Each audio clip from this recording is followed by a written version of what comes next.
no auto-tuner, no B-rolls, no editing, no J-cuts, no teleprompters, filmed live in Canada. It's Jim's Record Party. Hello everybody, welcome to Jim's Record Party. So nice to have you with us as we have another Versus. It's our third. We love them here on Jim's Record Party. It's another Versus. A heavyweight. This is really a heavyweight battle today, ladies and gentlemen. So put on your gloves. We're not going to be pulling any punches here. Two giants head to head here on Jim's Record Party Versus number 3. It's Slim Harpo, Baby Scratch My Back versus Harpo Marx, Harpo at Work. Yes, it is, ladies and gentlemen. Look at these albums. Are these beautiful? Yes, they are. Slim Harpo, Harpo Marx. Yes. Let's start right in, shall we? Let's look right at the Slim Harpo on Excello. You can hear my notes rustling in the background. James Isaac Moore. His name was James.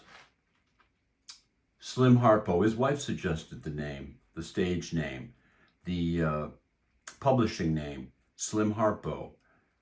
Not a slim man, very, very handsome gentleman. Did not wear a hat, did not appear to wear glasses, and cut a very handsome figure on stage, playing guitar, playing harp. One of the beautiful harp players of the blues, ladies and gentlemen.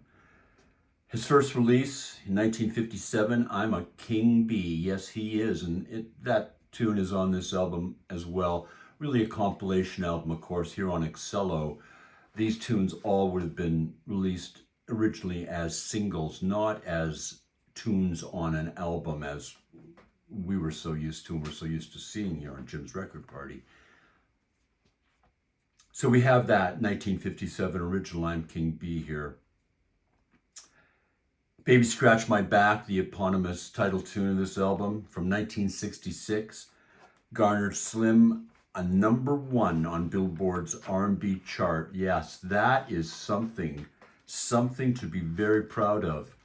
Slim Harpo, number 1, Baby Scratch My Back. What a great tune. Slim Harpo, really, if you want to think of Slim Harpo, think of Bo Diddley, slowed down by half, and without the insistent rhythm and vocals of Bo, you have Slim Harpo. Very nice, very beautiful, mellifluous even, I would say, singer. Here on Baby Scratch My Back. Let's move across the aisle, shall we? Let's move across the aisle right now to Harpo at Work. There he is, Harpo Marx, the second eldest of the Marx brothers, the great group of mostly performing, all but one really, Gummo, who I believe started very early perhaps with them and decided it really wasn't his line of work. So he bowed out. He left it to the rest of his brothers, Groucho, Chico, Zeppo, Harpo. And they carried on as the Marx brothers. Then Zeppo, who played the leading man in many of their films, the romantic leading man figure. They felt they still needed one in those days. Decided that he'd had enough, and he left it to the trio, Groucho, Chico, and Harpo, who we mostly know as the great Marx Brothers, one of the great comedy groups of all time. 3 of the greatest comedy minds of any time, of all time, Groucho, Chico, and Harpo. Here Harpo on Mercury, a custom Mercury production, this one. Harpo at Work, hard at work here on the cover, leaning against his harp. This is one of 2 covers for this release. Harpo Marx, of course, famously a mime, a silent comic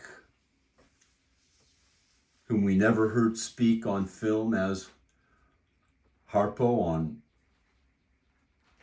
any of their productions, in any of his television appearances. He let his horn do the talking. He let his beautiful harp playing do the talking for him, and how it did. What a beautiful job it did, ladies and gentlemen. Born in 1888 in November, Harpo Marx, second oldest, Arthur Adolph Marx, born in New York City, as we say. This is the third album, actually, released in 1958, Harpo at Work. We had Harp by Harpo in 52 and Harpo in 57. This album arranged and conducted by his son, Bill Marx, interestingly. Harpo at Work. On the Mercury Custom label, let's jump back across the aisle to some Slim Harpo, Baby Scratch My Back. Maybe we should start this versus right now. We're looking at these covers, and it seems to me a pretty clear call on covers. The Slim Harpo is just the least they could do, with 4 colors and a ruler. And that ruler was kind of wavy. And I think actually they just traced the shadows that the Venetian blinds were making on the paper in front of them. And then they used one of those sets of letters you could peel off and stick on things. And here it was, Slim Harpo's Baby Scratch My Back. This is a collection of some of his greatest tunes ever. Excello, what were you thinking? This is unacceptable. Thankfully, we can see it with the bold printing you've used, but this looks like a kite you should fly in the sky for advertising purposes, or a flyer you see pasted on grocery store windows that they then spend the rest of their lives trying to get off because it's so well glued on there. This is not good enough, Excello. The Harpo at Work album cover puts it to shame.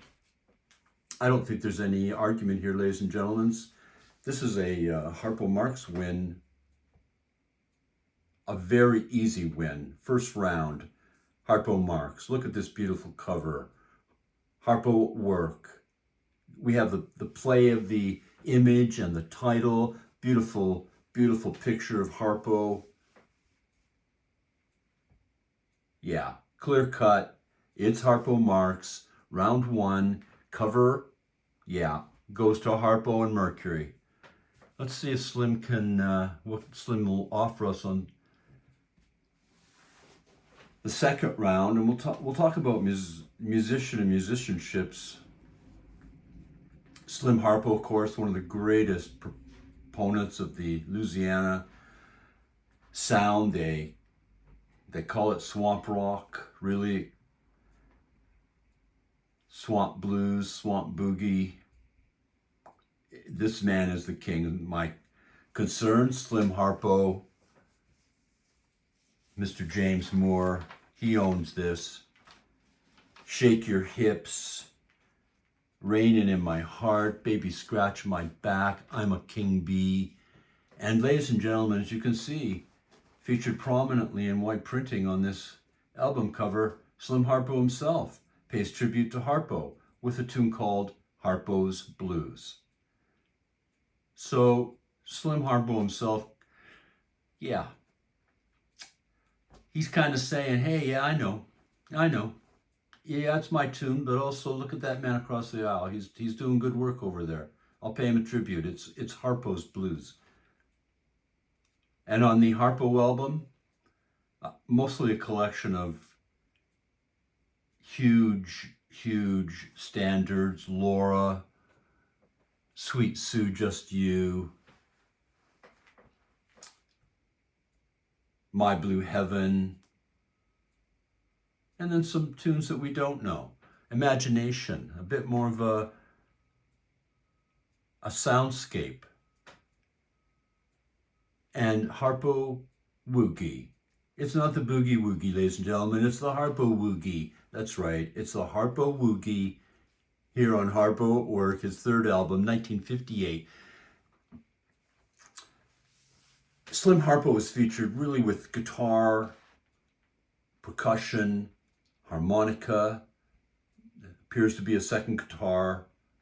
Very difficult to discern if there's a bass player on this album on any of these tunes, but we'll believe that there is and that there are.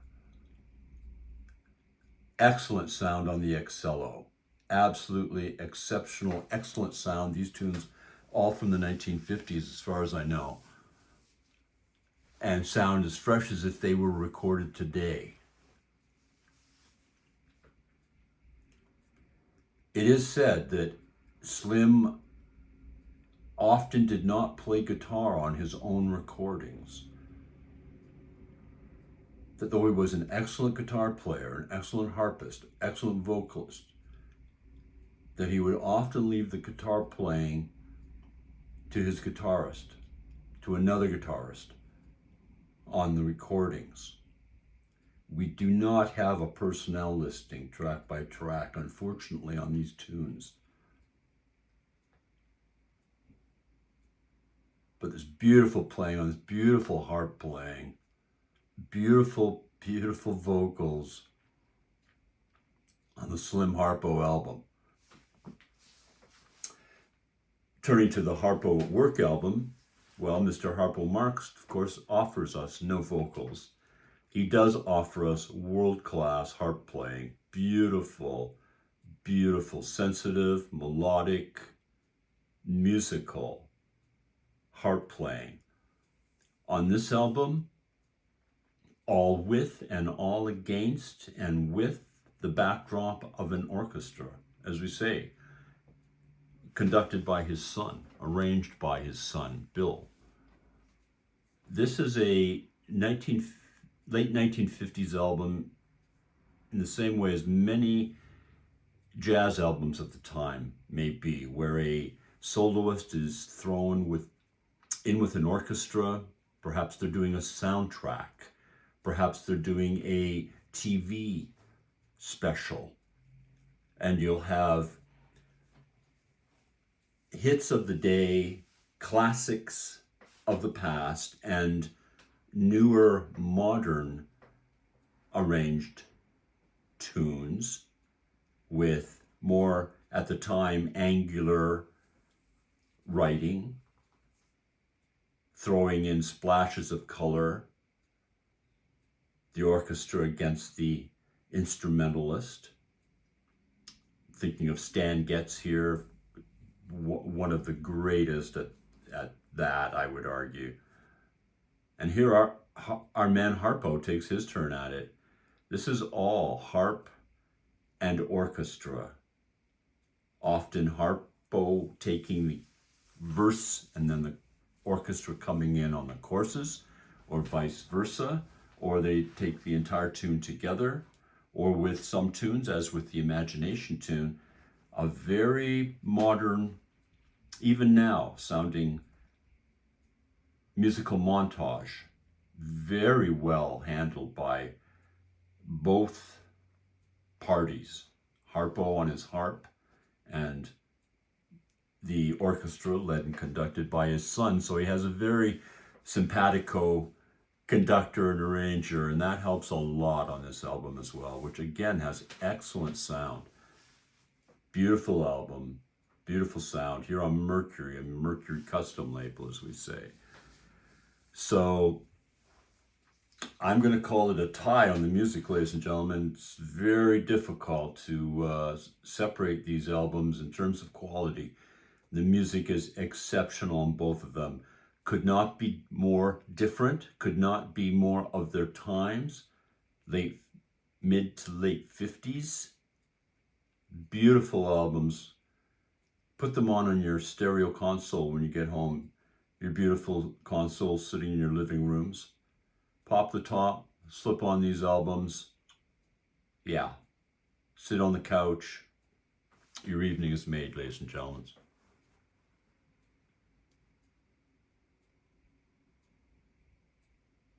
Really, is there very much else to be said? Slim Harpo, one of America's greatest bluesmen from Louisiana, bluesmen, proponents of swamp rock. Really not called rock at this point, of course, but it is. It's beautiful. Really, all his hits, all his big tunes are on this album. Slim Harpo, hard against Harpo Marx, one of the America's greatest ever mimes. We lost these gentlemen, of course. Slim Harpo in 1970 was still a very young man, and Harpo in September of 1964. Groucho's son, Arthur, who I believe was named, of course, after Harpo, said that the only time he saw his father Groucho cry was at Harpo's funeral. And that says a lot about both men. Groucho, not known to be a great sentimentalist, crying at the death of his brother Harpo, the clown, the true mime of the family, the beautiful innocence, everything he did, the wonderful loving gestures of everything he did. Well, ladies and gentlemen, it's a hard call. It's, again, every call we have here, these are all heavyweight battles. Mahavishnu Orchestra against Mahavishnu Orchestra, and Ms. Ricky Lee Jones versus Ms. Joni Mitchell, and now Mr. Slim Harpo versus Mr. Harpo Marx, and I have to call this a tie, ladies and gentlemen. That's all I can do. It's the best I can do. Let me raise both of these men's hands in the air as victors, as champions today. Slim Harpo and Harpo Marx. These are 100%, 100 points out of 100-point albums, ladies and gentlemen. Look these albums up at your discretion. These are exceptional mid to late 50s collections, beautiful Louisiana tunes on the left by the greatest proponent ever, Slim Harpo, and some of the most beautiful harp playing you'll ever hear, beautiful orchestrations on Harpo at work here on Jim's Record Party. Ladies and gentlemen, thank you so much for joining us. It's been a gas here. It really has this afternoon to be with you on this versus Slim Harpo versus Harpo Marx on Jim's Record Party. Thank you for being with us. Please join us again next week at the same time on the same station. Please comment, like, and subscribe. Be so glad to see you next time, every Friday at 2, as we look at more great albums here on Jim's Record Party.